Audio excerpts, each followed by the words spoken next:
Welcome to Sekulow Live. I welcome our TV cameras into the studio. As you heard, the White House and State Department have both released statements. Now think about this, folks. Go back to when we first started talking about Pastor Youcef Nadarkhani, which was August and September.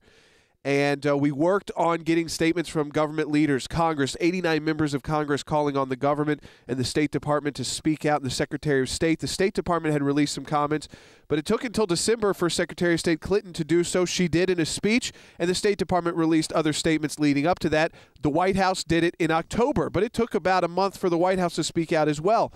Now, I just want you to put it in context.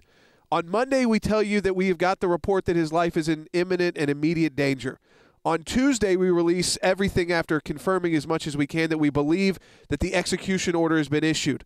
On Thursday, the White House and State Department both released statements condemning Iran and calling again for Pastor Youcef Nadarkhani's release. Let me just read you some of the White House statement. This came from the Office of the Press Secretary, and I want to applaud the White House, President Obama's team, Jay Carney, and the State Department there, Secretary of State Clinton, the Office of Religious Freedom there, and Ambassador Johnson Cook as well, a good friend of ours.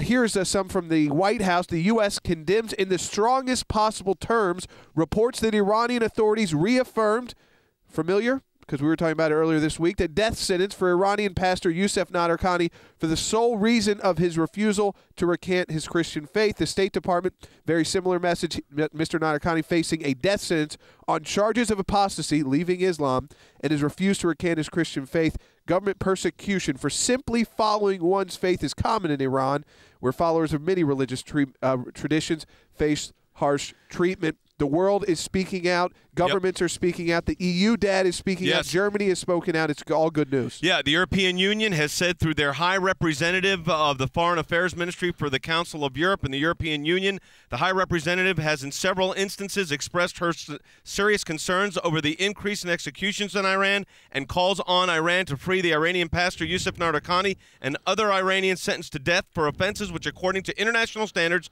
should never result in capital punishment. The High Representative is therefore extremely worried about the reports that the execution of Iranian pastor Youcef Nadarkhani in the Golan province may be imminent. Germany also said the same exact thing through their top human rights official. He said, release Nadarkhani, lift his death sentence. Folks, we're getting, as we said yesterday, the goal here is to get global support. We're doing just that. A lot of media. This is media advocacy to keep Pastor Youcef Nadarkhani alive and get him out of this jail. Our phone lines are open for you if you want to talk about this issue at 1-800-684-3110. I asked the question yesterday, if you were the diplomat, what would you be saying to the Iranian officials? What would you be saying to the rest of the world? 1-800-684-3110. And Jordan, thousands are joining with us, over 100,000 to stand with Pastor Nadarkhani.